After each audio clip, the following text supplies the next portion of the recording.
Kung hey Fat Choy mula dito sa Binondo, Manila. Makikiselebrate nga tayo ng Chinese New Year dito sa Chinatown. First stop dito sa Binondo Church. Alam nyo ba na ang Binondo Church ay in-establish ng mga Dominicans taong 1596? Ito na ang ika-6 na istruktura ng simbahan dahil ilang beses na itong nasira at inayos.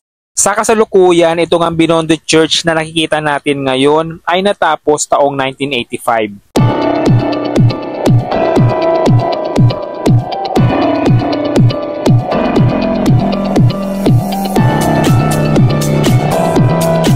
Balik nga tayo sa Chinese New Year celebration dito sa Chinatown. Pinasok ko nga itong Plaza San Lorenzo Ruiz sa tabi ng Binondo Church dahil may mga kaganapan dito. Meron ditong bazaar na nagaganap. Tara, let's go!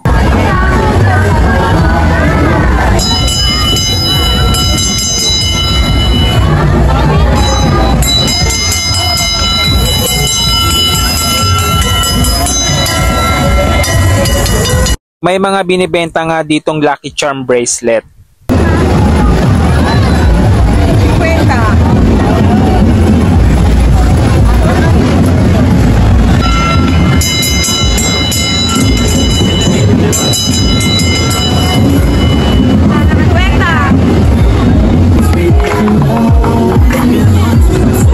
At ilan pang pampaswerte gaya nito.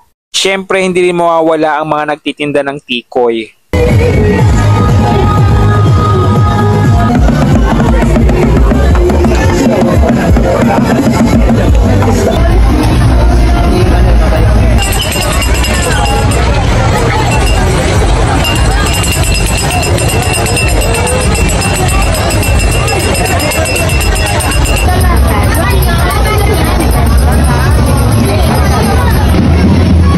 Hindi nga magugutom ang mga tao dito dahil maraming pagkaing pagpipilian. May na lang yung binili ko. 10 pesos each. Then may rice. Total 100 pesos.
Pagdating sa bahay ay niluto ko pala siya na may kasamang itlog. Meron nga stage dito para sa mga performers.